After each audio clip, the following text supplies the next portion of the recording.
we're gonna pick a complex object from Amazon that everybody's afraid to model, and we're going to create this in Blender from scratch. Everything that you're gonna see me do in this video is in my Blender ebook. Go check that out, the link is below.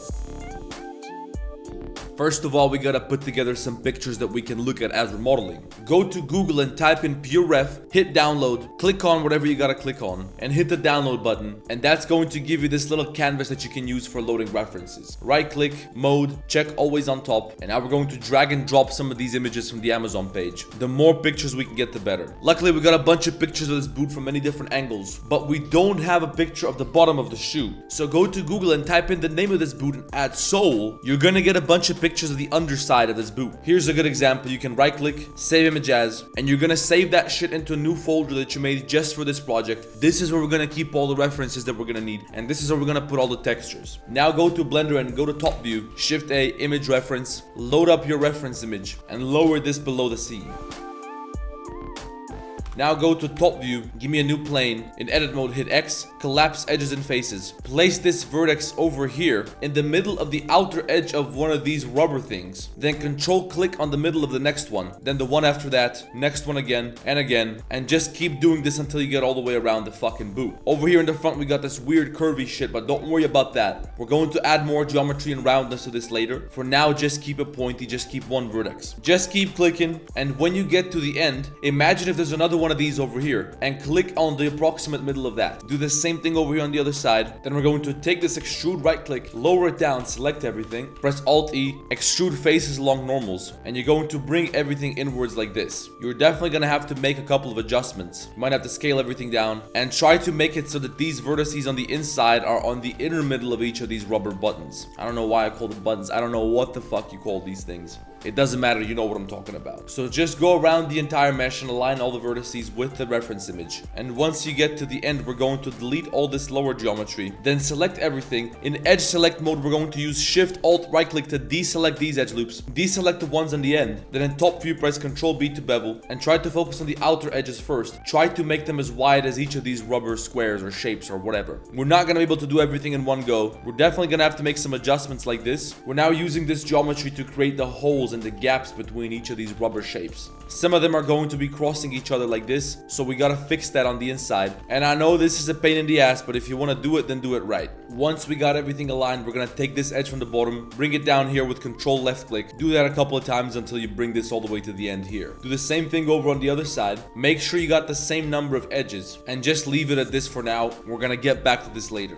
Then we're going to add a loop cut around all of this, although maybe it's better if we take care of this part first before we start adding more geometry. So fill this, select all of these W bridge edge loops, take this edge in the back and extrude it and lift it up, extrude it backwards, scale it up a little bit, and now try to do the same thing we did in the front using the geometry that we have down here. So just extrude these edges and align them with the shapes down here. We have some weird shit going on back here, but for now let's just treat it like we did everything else. Then bevel these edges again, correct the vertices on the outside, and then correct the vertices on the inside. And then once we got this outline sorted out, give me a loop cut right here. Control B to bevel that loop cut and turn it into 3 edge loops. So that means we need 2 segments down here, because the segments refers to the number of face segments. Now select the inner edge loop, go to select, check or deselect, and make sure you got all the edges which are on the inside of these shapes, not the gaps. You can move this by changing the offset value here. And now we're going to deselect these which we don't want, deselect these, and only keep the ones which are on the middle of the rubber shapes, on the middle of these little dents that we have on the sides here. Go to individual origins and scale these down to create this little pointy shit. I know they're not all perfectly aligned, but it doesn't matter. We don't have time for this shit. It's gonna look good anyway. Now we're going to find the little steps which are way too flat, which should be a little bit more curved. And we're going to make a loop cut across them like this so we can curve them a little bit better. We got a couple of those going on in the back, and we also have a few bad ones over here in the front. We might even have to add 2 loop cuts to this one here and correct the surrounding geometry so the curve stays smooth. Now select all the rubber bits which are supposed to stick out and just extrude them upwards like this. You can take the inner edge loop, extrude right click and scale it down a bit, then just fill it with an n-gon. Who gives a fuck? I sure don't. Do the same thing over here in the front. Place the 3D cursor down here and select this outline. Deselect everything in the front. Use your 3D cursor to extrude right click and scale down to 0 while the 3D cursor is the pivot point. And we might have to scale this up a little bit on the x-axis, and we'll use the 3D cursor over here to snap these vertices to connect them properly. And once you connected everything, take the outline again, extrude right click and lower it down a bit. Now you can roll with this, but I want this to look nicer. So I'm going to select everything,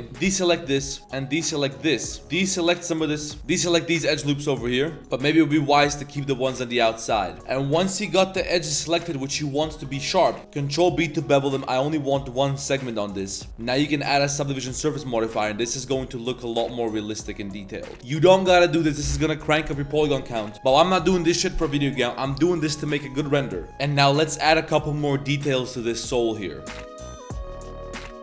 Alright, first of all, let's get the easy stuff out of the way, which are going to be these little shapes in the middle of the fucking boot. Go to top view, click right here and give me a plane. Scale that down, place it right here in the middle, subdivide, take the edges from the top and the bottom, extrude right click, scale up by 2. Same shit with these edges over here. But then take the vertices from the corner, scale them down by 0.6 on the x-axis, take these and scale them down by 0.6 on the y-axis. Extrude this up, inset the top surface, slide this in, merge by distance, adjust the height. You can add some subdivision surface here if you wanna. Delete the faces at the bottom and bevel all the other edges. Duplicate this and place it down here. Then duplicate it again and place it over there. Over here you need 1, 2, 3, 4, 5, 6, 7 copies of this object. Take all of these, then select the rest of the sole, Control J, and now they're all part of the same object. Then we're gonna have to do something about this. So go to Google and find me the logo of this company. Copy image, paste that into PaintNet, add a new layer, and I want a white background behind this. We should probably invert the colors. If this is a bump map, then black means low and white means high. So give me the shape tool and set that to circle. I want white color and give me a circle around the logo like this. Give me a rectangle tool and give me a rectangle around this. I want another rectangle outside of that. Now take the bucket tool and paint everything around this white. We're going to turn this into a normal map, then save this normal map. We're gonna put that in our boot folder and name that sole logo normal. Now go back to Blender, duplicate this somewhere in case we fuck something up and hide it. Apply the subdivision surface modifier, add a new material for the sole. We're going to give that this orange brown kind of color. Drag and drop the normal map into this material. Give me non-color, give me a normal map node, plug color into color and normal into normal. Select a surface around the area where we're supposed to have this logo thing going on. Press U, unwrap, and in your UV editor you're going to adjust this UV map. In this case we got to rotate by 90 degrees. And what do you know, we got an imprint down here at the bottom of the boot. You can make this more intense if you want to, but overall this is good to go. Let's start moving to an upper part of this shoe. I just realized that this whole thing is supposed to be at the same level as this. So give me my proportional editing, select this entire part in the front and lift it up on the Z-axis until it's at the same height as this part back here. Now let's move on to the next part. Now listen to me very carefully because I'm about to tell you something very important. I'm going to show you how you can make stitches like this and how you can place them anywhere on this fucking boot. And you don't have to do anything high poly for this. Now first we have to create the area onto which we're going to apply the stitches. So let's just fill this with an N-gon. Then press I to inset, and we need about this much of a gap here. Then lift this up a little bit like this, and you can separate this top face to a new object because we're going to use that later to create the top part of the shoe. But you can also just delete it for now. Also bevel this just to make it a little bit sharper. And now here's how you're going to create these stitches. Get rid of this shit and throw this over to the side. Give me a plane, scale it up by 3, give it 2 loop cuts, and subdivide everything a couple of times. This is now the equivalent of 3 planes placed next to each other. Select faces like this exactly in between these planes, inset with I, loop tool circle, scale them further if you want to with individual origins. And these are going to be the holes for the stitches. If they're approximately this far, then they have to be approximately this large. You can extrude this down, delete the face at the bottom, and maybe bevel this a little bit. Now take these 4 edges from over here, lift them up, extrude them to the side to give this a bit of thickness. And this is going to be a stitch which connects these 2 holes. We're going to place this at a bit of an angle like this, and just make sure that this doesn't cross the halfway line. Now subdivide this, lower this down a bit, Alt-E, extrude faces along normals, give it a little bit of thickness, give it a loop cut like this. We can get rid of these faces at the bottom. And when you fuck with this shape a little bit, you're going to get a nice stitch connecting these 2 holes. Now apply the subdivision surface modifier that we have here. Remember that this was the one plane in the middle. Select all that part in the middle section, Control I to invert the selection, delete all the other faces. Now we just have one segment of the stitch, and if we duplicate this, this can be tiled as many times as we want. So instead of duplicating this, which will be extremely high poly, we're going to add a new plane. This has to be a separate object. Place that above this little section. Make sure that your normals are corrected by checking this face orientation thing. Everything's blue, so we're good. Go to shading, add a new material, material to the plane above. Call that stitch normal. Add a new image texture node. Generate a new image. This can be a very low resolution. You can do something like 64 by 64 or maybe 128 by 128 just so we don't keep it Minecraft. Name this stitch. Check 32-bit float. Make sure it's blank. Color space, non-color. Select this node. Go to cycles. Go down here to bake. Bake type normal. Check selected to active. Set the margin to something very low like 2. Maybe even 1 in this case. Reduce the number of samples you got. Select the stitch, then select the plane. Hit bake and think about whether you're really doing what you should be doing in life. In a couple seconds, you're going to get this normal map right here. So save this to your computer. Name that stitch normal. Now we can generate a new image which we're going to call stitch mask. Same shit, except this time we're going to add a new material to the stitch. And we're going to make that black and the surface below is going to be white. Select the stitch, select the plane, select the node here, go to bake again, set the type to diffuse, uncheck direct and indirect, check selected to active. You can crank the samples a little bit for this one because we might need them here, but I'm not sure about that. This gotta be RGB, right click, hit bake and go take a look in the fucking mirror. We kind of fucked up because the holes here should be black. Let's fill this with an N-gon and also this here. These faces need to have the black material. And then the stitch should probably be some type of light brown while the surface is a lighter brown. Maybe even some type of yellow would work better for this particular surface. Now bake the colors again. And we're going to save this image as stitch color 1. I was trying to do something else with this stitch mask shit, but that's probably not gonna work very well. So let's do the color instead.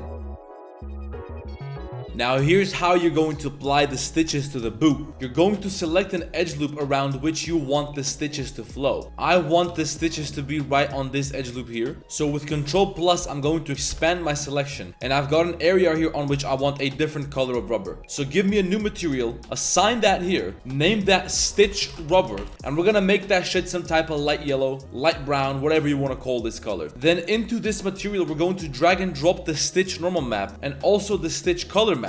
Plug the color in the base color and run the normal map through a normal map node. Plug it right here in the normal. Now select this edge loop where you want the stitches. Mark a seam right here at some point and select the first face on that face loop. Press U to unwrap it. Then select all the other faces on this face loop and press U, follow active quads and set the edge length mode to length. Now click OK and you're going to notice in your UV map that everything is straight down here. But as you move upwards, it becomes more and more twisted. So we're going to place the 2D cursor down here on this vertex where everything's straight. Select this edge loop on the side. With the 2D cursor as a pivot point, we're going to move up here to the top and scale everything down on the y-axis until it's perfectly aligned like this. Now you're going to see your stitches around this face loop and they're going to be perfectly mapped the way you want them to be. You can adjust the scale of your UV map. If you make the UV map half the size, the stitches are going to be twice as large. If you make the UV map twice the size, the stitches are going to be half the size. And be careful to try to make sure that everything connects perfectly around the seam which you marked. And before you know it, you got perfect stitches around your boot.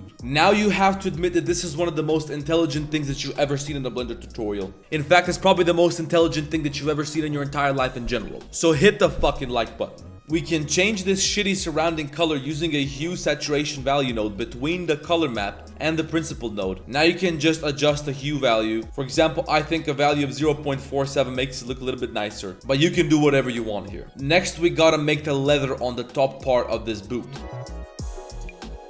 To make the body of this shoe, we have to use the geometry from the outside of this hole here. So take this edge loop, P to separate it, but we can't possibly work with this many vertices here. So go select, check or deselect, dissolve vertices, and do this a couple of times to reduce the number of vertices that you have here. The more you can reduce this, the better, because it's going to be much easier to work with this mesh. Bring back your subdivision surface modifier and try to fit this curve with the hole that you have below. Eventually, you're gonna be able to extrude this and lift it up a little bit. And this is when we gotta go to side view, shift A, image reference, and load up a side view image of the fucking boot. And let's try to lift this up, and we're gonna have to fill something up here on top so that we can make this shape up here. Try to fill everything as much as you can. You might have to remove some geometry somewhere or add some new geometry on somewhere else. Imagine if shoes looked like this. Wouldn't that be fucking crazy? Maybe we can just make a hole right here and we're good to go. It doesn't even look that bad. We just gotta lift this up a bit, and frankly this looks like a perfectly wearable fucking shoe. I want some more geometry over here, but I don't want to have these loops loop cuts in the front. So give me this and tear it twice. Scale it down. 2 loop cuts right here. Fill this, fill this, fill this. And now you got some more geometry that you can use to get some more control over the shape. Yes, I know that we're gonna have to bend this right here. So select something from the front, or maybe even give me a vertex that I can place over here. Then place the 3D cursor around a point here where this curving begins. Proportional editing, sharp. Let's duplicate this because we're probably about to fuck something up again. And now you can move this in a way that's going to curve the lower part. It looks like linear fall off is going to work better here. So let's just rotate this. It's supposed to be something like that. Let's also move this so it fits the new shape.